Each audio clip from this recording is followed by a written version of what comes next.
Hello, everybody. Welcome to OLC Live. I am one of your many hosts, Angela Gunder. We have a lot of hosts for this thing. We have like 30 people. We're like Wu-Tang Clan because everybody gets a microphone and comes up here and just do whatever. So I'm your host today, Ghostface Killa, and I am here with my part-time collaborator, part-time reggae aficionado, but full-time friend, Tanya Justin, who has a lot of hats, and she can talk about some of those, but in particular, she's here as a newly appointed member of the board of directors for the Online Learning Consortium. So yay. I'm going to start out with congrats to you. Thank you. My fangirl list for you continues to grow. So there's just one more thing, and I hope a check is in the mail. I've been saying that a lot. I really am waiting on a lot of checks, people. I am very poor.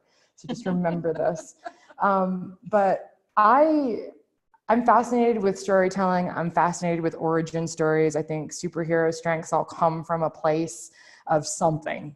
And I know that you have been a person that has been in our field for a long time. You've been an advocate for students first and foremost, but the ways that you have done it have been varied, and you've been able to wear a lot of hats and be an advocate for a lot of folks. So for people that might be just getting started with the OLC, with higher education, within digital learning, I think that they would benefit from hearing a little bit of your origin story if you wanted to share it with us.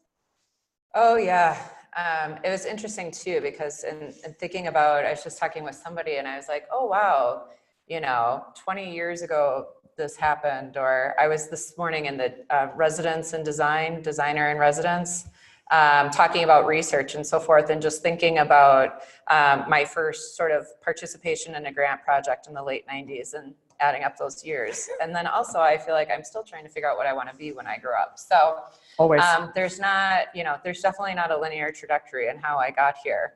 But I think it is definitely finding your passion and your values. I was just joking with Ben about, I just came out of the closet a few years ago about being a first generation low income college student, because I think a lot of times we weren't in previous years, it wasn't something that you openly talked about. Yeah. And especially in grad school where you're, learning to be a scholar. And I feel also building some sort of mirage of yourself and constantly in competition and having insecurity of where you're going at the same time. And so, and I say that because I think my passion for access and education, because thank goodness that I was able to get an education, or I would never be where I am today. And I'm very passionate about women and all folks having that same opportunity, which is why I ended up sort of in online learning here. So I would say in the 90s, like a lot of people still today, you're working, you're trying to pay for college, you're trying to fit in like the worst class schedule ever, because, having classes on Monday, Wednesday, and Friday at 11 o'clock are great for trying to get a job and work. Mm-hmm. It's very hard to have a normal job or work when you pay have your these bills, weird schedules and, have to pay tuition and all of that other fun stuff. And was studying communication and found a course on communication technology, which was an online course, and took it and thought, this is awesome that we could take a course online. Now at this time, there were no course management systems. So online courses were actually conducted via email. And actually, it was like one step above the Pony Express bringing you your packet of papers that you were going to read for your course. And at that time, the faculty that were teaching anything online usually had research area around technology. Mm-hmm. So I come from the communication field, a focus on human communication and technology. Some of my other colleagues were doing anthropological studies around technology and human interaction. And I feel that those were really some of the first grassroots courses that came out. But I was just really excited to be learning about a phenomenon, at the same time experiencing that phenomenon by taking an online course, learning how technology was impacting my life, human communication, work, all of those sorts of things. And also finding a way for me to make my life work. Yeah. And I wasn't necessarily at a distance. These were, I was in, the area of my campus and could have went to a classroom.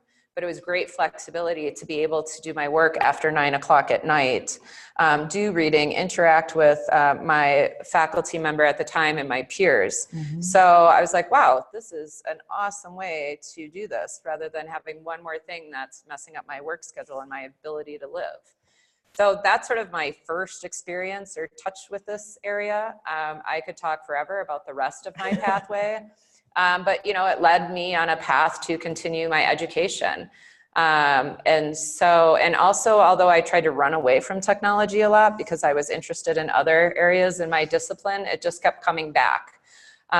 You know, and I started working in website design. I started working in grad school with faculty on what we called back then course management systems, trying to identify one, figure out how we use it for teaching and learning. And so it was sort of always interesting. So you're always experimenting with this new technology, trying to figure out how it worked, trying to figure out how to teach and learn effectively, and then, you know, doing research around it to make sure that it was a good mode to learn in.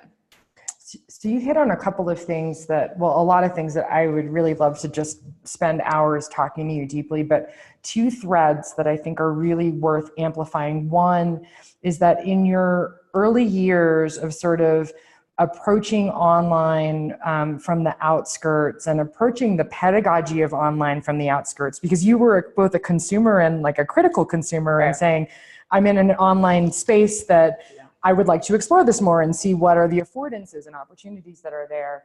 But you hit on the interdisciplinarity of the field. Like way back then, it was already connected to obviously your communication background, but also just like cognitive psychology before we really put those two things together. The other thing too that you hit and I thought was amazing was just the flexibility of online. And I think that we're still in a space where we're simultaneously talking about how flexible online is, but struggling with students who don't feel like they have the flexibility that they need and the access that they need. So there's a question in here, I promise. Knowing that interdisciplinarity has been ubiquitous, but we haven't really called it out too much. Flexibility has been quote unquote ubiquitous, but different definitions of it have sort of floated around. When you think about the future of ed, and a lot of people are like 10 years from now, 25 years, but I even like 5 years from now, what do you think online is going to look like? And then in addition to that, and this was something that Ryan Straight said to me that I thought was remarkable, do you think it'll be recognizable to us within 5 years or within 10 years or 25 years?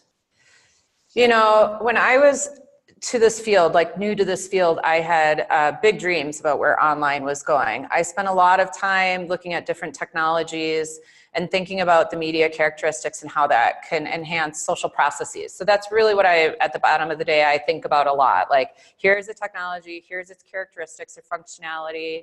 This is how it enhances human behavior or alters human behavior or facilitates it. And as a social scientist, that's what I'm always interested in. And in the beginning, and I've taught about virtual worlds for almost 20 years. You know, virtual worlds, a lot of times we think virtual worlds are new, but virtual worlds actually have been around since the late 90s. There used to be a world called active worlds, just in case anybody is interested. Shout outs online to active worlds. But looking at social media, virtual worlds, augmented reality, all of these sorts of things, dreaming in my mind what the future of online could look like. Was so optimistic, like this would be fantastic. We could have these technologies once they become easier to use, easier to customize. You know, we're all going to be having our classes and these different 3D virtual worlds with, you know, augmented reality, tying together, you know, 2D and 3D, and now there's 4D and all these sorts of things. And sort of this big dream that the future of online would look like something between social networking and that we could be connected with lots of people, but having 3D representations of ourselves, even, you know, moving to holograms and all that sort of stuff. And also having a child now, she's 11, and thinking about how she uses technology. Those things, I was like, oh, the future is so bright. There's all these media characteristics and mashups of technology that could really help us enhance our social interaction and therefore our learning. I'm probably a little bit more coming from a dystopian view that online learning has not changed that much in the last 20 years. And then yet it's totally changed a ton. So I think there's some static things that we've seen remain consistent about online. And we haven't necessarily taken advantage, I think, of some of the technologies. Obviously, the big question continues to be, how do we ensure quality? How do we implement things that we know work? But then also, how do we scale them? And a lot of technologies have just come up short when we start talking about how do we scale them, and that's still a big question. But we do know how to maintain basic quality in a course. We have different characteristics that we know that we need to have in a course to maintain quality. But yet, yeah. And do you think that maybe some of that has to do with folks struggling with the dichotomy between formal and informal learning? Because I think that in higher ed, a lot of times we feel like we're only successful if we own things. And quite often a lot of innovation is happening in these informal spaces. Like I think of the multimodal practices that your daughter takes part in, not necessarily being recognized in a formal classroom when that's the innovation right there. Like how she's communicating, how she's synthesizing information at a higher level. That's really compelling. And I think we're just, you know, we need to put a silo around it and claim it within academia in order for it to be a victory. I think with all education, we're trying to figure out what's in the black box, right? What's going on in a course, what's going on outside the course that's supplementing the in-course learning in some way, what are experiences students are having outside of the classroom, informal, and the learning still becomes a black box. I guess what online learning did for us is it really made us rethink pedagogy and higher education in general. You know, so many faculty just parrot what their mentors did for them or their faculty members, and a lot of it is content driven. It's lectures, sage on the stage sort of things, and that's just not where we are anymore. Luckily, when you moved online, we knew that those models wouldn't work anymore because we were seeing high attrition. And so we started using more active learning pedagogies, really focusing on interaction amongst the students and our interaction as faculty with the students. And so that's fantastic because, you know, in the research that we read from 100 years ago, they knew that active learning was the way to go. And it's funny that we needed technology to really stimulate that change. And, you know, when you talk about cognitive psychology, but now we know through, you know, especially the work of the learning scientists, that it's not just about behaviorism and filling an empty vessel with knowledge like we do in large lecture classes. It's really about creating interactive experiences, scaffolding, you know, providing students with frequent feedback on their learning. And so that paradigm shift is probably the most important paradigm that we've seen in education, and online has had a great amount to do with that. You know, I have faculty come through faculty development to learn about online, and then they'll be like, oh, wow, this is how you actually teach. They learn about pedagogy, they learn about active learning, they're learning about keeping their students engaged. And I think those are some really amazing things. And, you know, they leave and they say, I've never taught my face-to-face courses again ever the same because what I learned about, you know, faculty development and designing online courses. So online learning has really been a stimulus for changing learning in higher education in general. And I think that's super important. Yeah, I think that a lot of the conversations that we have around modalities and folks want to set up this weird sort of binary of online or face-to-face, and God forbid we even talk about hybrid or blended within there, but it's like they're looking at each other from opposite sides of the corner or corners of the room, and I think we're talking about the wrong things, that there are so many similarities, and this is just one arbitrary facet that, albeit has considerations that we need to take into account, but it should fundamentally be about teaching and learning. It should be. So anytime I get you in front of me, I always want some sort of nugget of wisdom about the data that you're pulling out in research, but I'm going to pivot for a second, and that's going to be the treat that you get to give people at the end. But I want to talk a little bit about the 25th anniversary of the Online Learning Consortium, and in particular, as one who has planned conferences, you've had many different roles within the organization. You've brought many people into the organization. The OLC and all of their events, so their spring conference, Innovate, their fall conference, Accelerate, and then the small regional events has really focused on the interpersonal connections and how beyond the technology, it's about us as a community, us as a network, sharing practices, working together. So I was hoping you could talk a little bit about the OLC's role as a convener for a lot of these events and those as a springboard to all sorts of other collaborations that are possible for people. Yeah, and what I love about this organization is, one, it is almost a grassroots organization when it popped up, but the number one value that we have and the people that participate in this is exactly this, is the connectedness. This organization is the community. It is those of us who come together for these different convenings to learn from each other, to share information, to advance our own practice, to drive our practices with research and different things. And so that connectedness, that community, I would never be where I am today in my career if it wasn't for me becoming part of this community. Awesome. And, and I think that's why serving on the board means so much to me, because I feel it's a way for me to serve this community and give back.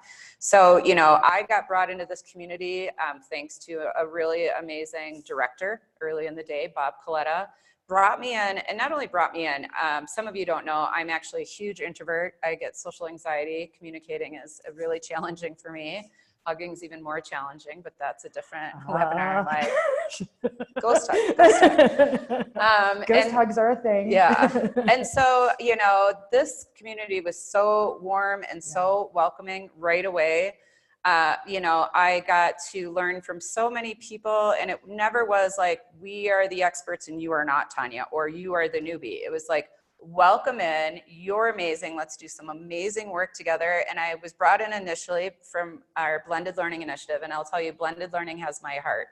I honestly just think blended learning is the most amazing learning that we have out there. Really excited that we have blended programming now, not just blended learning at the course level. So being brought in as part of the original Sloan Consortium Blended Learning Initiative, and having support from the Sloan Foundation for our scaling efforts and helping to improve not only student access to education, but improving the quality of education overall by using technology to integrate the face-to-face and online and have just better learning using technology. So super excited to be brought in with that. As I move forward, I got so lucky that I got to present at a conference, which was a big deal, submitting presentations. I remember the first time I got invited to sit on a closing panel, and I was like, Sesame Street, like, one of these things doesn't belong, and it's me. Why am I on this panel? There's really people looking out for you in this organization, lending a hand and trying to uplift you and help your voice be amplified. And that's really exciting. I was able to provide service then by being a part of conference planning teams and volunteering for different things, all the way up to heading the blended learning conference and workshop that we had years ago. And, and being able to have that opportunity to connect with people that are like-minded individuals, sometimes at our universities. I'm sure some of you watching, you feel like you're sort of in a rubber room by yourself, or you feel very siloed off. This is a great place that you can come, and other people are really interested in providing access through different forms of digital education. And so it's excellent to come here. And there's something for everyone. We've got the teaching and learning piece of it. We've got a lot of movement with instructional designers. We also have the rigorous empirical research. The online learning journal, previously the Journal of Asynchronous Learning Networks, has really been monumental for those of us trying to figure out what we should be doing and wanting the data or evidence to inform our practice. And so that feeling that I had in my pathway of connecting with amazing people, getting to where I am today, to be able to be on the board and service the community in any way that I can in order for us to continue to advance the mission, is just illustrative of how this organization started 25 years ago. It was a group of people figuring out, what do we do with technology to better enhance teaching and learning and education? A very small group of people, just like you and I, faculty, online administrators, and so forth. And here we are 25 years later now, about to celebrate the anniversary at the OLC Accelerate, where we'll have over 2,000 people that will come together, that now is our community that we can connect with. And so that's pretty cool. I think about all of the gifts that the organization has given, not only to me, but to folks that are part of my networks, and how those networks connect to other networks. Yep. And it's not exclusive of the other things that you talked about, like being, our frequent collaborator, Jessica Knott, she and I use this term introvert connectors. So people that extend and go out beyond our comfort zone in order to bring people together for the greater good. You also talked about imposter syndrome. So you can be a leader, you can be a guide and a mentor, and still feel like maybe I'm not supposed to be here. And it's these larger organizations that say, no, you're good, you should be here. Yeah. It's and okay. That's why you bring people in, right? You know, somebody brought me in, somebody brought you in. I've found people, that I'm like, hey, come on in, be a part of this. You're awesome. You're going to love this conference and love this organization, which extends far beyond, the conferences and the community here. But it's great to have these face-to-face opportunities to get together. And it just keeps building, like more awesome people coming together. And it's good. It's a potluck. It's a party. It is. So if folks want to get in on this, on the 25th anniversary celebration in November in Orlando, either as volunteers or participants, or you name it, what do you think are some good ways that folks can cut their teeth with? Yeah, that's a really great thing. A really great question. So, one of my first avenues is coming to the conference. I think we're so lucky now that we have Twitter and ways that you can connect with people online prior to the conference. So you can use the OLC Accelerate hashtag to connect with people. You could feel free to connect with myself, and I'm sure Angela would encourage you to do that. I am T. Joosten, TJOOSTEN. So start connecting ahead of time. There are ways to participate in the conference. The call for proposals is still open until next month, so please submit. And especially I'm partial to research, because my recent efforts are doing a lot of research and development. So please submit your research and evidence of the practices that you're doing that are effective. We also have awards that will be announced later on this month. So please consider nominating someone or yourself for some of the awards, including the effective practices and some of the others. We also, this is a huge lift. Angela participating in this, her team and her colleagues. This is a community, and we do a lot of work to make it happen. And so we need everyone to help out. So we need folks to volunteer to help out with the conference and do different activities. There's an actual form on the website. If you're interested in being a volunteer, you can fill out that form, or always feel free to just reach out to me if you're interested in participating as well, because there's different pieces of the conference where we really need people, and it's a great opportunity to meet folks. And I know Angela and her colleagues have made a great impact in the conference, and some of the social connections that they create through different things.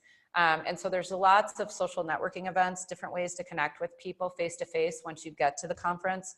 I was one of those people that sat in my hotel room, ordered room service, and never left because I was so freaked out. I'm that girl too, and people are so shocked by that. I know. I was like, I just went to every session, got a whole bunch of information overload, and then went to my room and hid.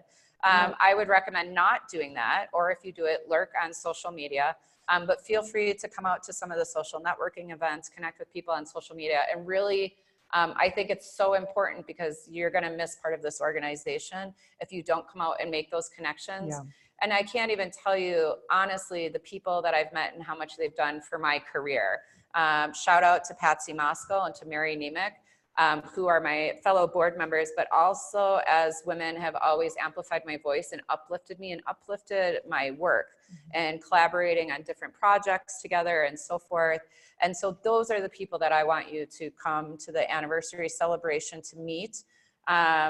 Those kind of people that can really help your career trajectory, provide you opportunities, you know, have faith in you that you might not necessarily have in yourself. That's right. In your abilities, you know, helped me get over imposter syndrome to some extent, although I'm sure I still have it. And so, and that's what we want to carry on to the future of OLC. Awesome. You know, we have 25 years back here, and let's, for the next 25 years, continue to build this community and uplift each other.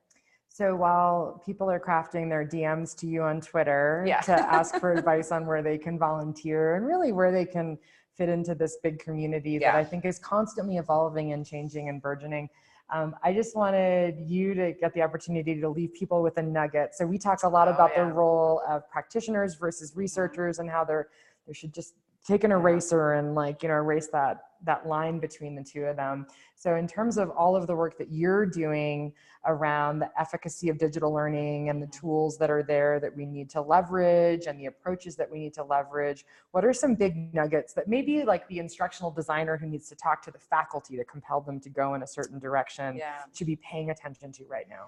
That's a great point. So designing my own courses, helping other faculty, developing a faculty development program, a lot of it is anecdotal and sort of based on experience. You know, you're sort of this walking autoethnography about how to do online learning. But luckily, you know, we've sort of moved beyond that now, and we can do some research to figure out what exactly we should be doing. One of the missions of OLC, one of the visions, has always been about how do we ensure quality in online. And so as we know, OLC has quality rubrics that are informed by other quality rubrics that have been developed through the years about how do you design an online course. You know, the first thing when I thought about designing my online course was content, you know. I gotta like record myself giving lectures because that would be exciting. This is me giving a lecture. And Dr. Houston getting down. Right. And I was like, I don't know if people really need to see me talking in order to get my message, like as a communication person. And so, you know, I'm working with other faculty because we're so used to being sages and lecturing, like everyone's focusing on content. So I took those rubrics and developed a student survey, an instrument, in order to measure the different aspects of course design that we assess through these rubrics and hopefully instill quality, and looking at how those are statistically related to student outcomes. So their perceptions of whether they're learning, their grade, their satisfaction, and all of those sorts of things. Because when faculty come to see you or when you're designing your course, you're not thinking like, what are my outcomes? How am I going to assess those or get documentation or evidence for my students that they have achieved those? We're thinking content and exams, and we have to really move beyond that paradigm like so quickly. Like, please quit thinking about content and exams. And so what our research told us, which a lot of us have known for a long time, is that the most important thing that we can do in online classes is the design and organization. And so I really love Wiggins and McTeague, Understanding by Design. The backwards design is where we should be starting. So you need to sit down as yourself as an instructor or faculty member, or when you're working with faculty, and really start mapping that out. What are your desired results or your learning outcomes? What evidence are you going to gather, or assessments are you going to have of students to know that they've achieved those, and then aligning those with the activities. And content is pretty much one of the last things you should be thinking about. And which sounds radical. I know, to so right? many folks. And it shouldn't be radical, but that research, you know, design and organization and our statistical model and our regression analysis was the most influential, you know, factor. But all of the rubrics that are out there are great. All of those indicators are very important. You know, we're talking about learner support, instructor to instructor interactions, student to instructor interactions, you know, interactions with content, those sorts of things. So this was awesome. Okay, I need to do a serious interview, but I just want to be like, I love talking about this stuff, and it's so great that we have all of this research to help inform our practice to improve the experience for students, because, you know, you brought it out in the beginning, and at the end of the day, this is all about the students. It's all about providing them access and quality learning, and we are able to do that luckily through digital education.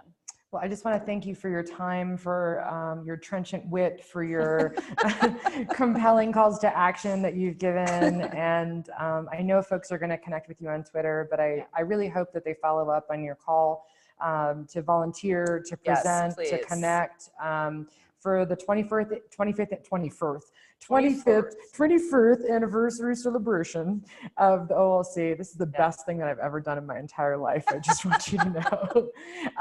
But in Orlando, OLC Accelerate. Yes, please come join us. Yeah, we will see you in whatever capacity you choose to be in, whether you're a virtual attendee or in person. But in the meantime, I look forward to the conversations that folks are going to have with you about how to change online learning. Awesome. Yeah. Thank you for having Tanya. me. Yep.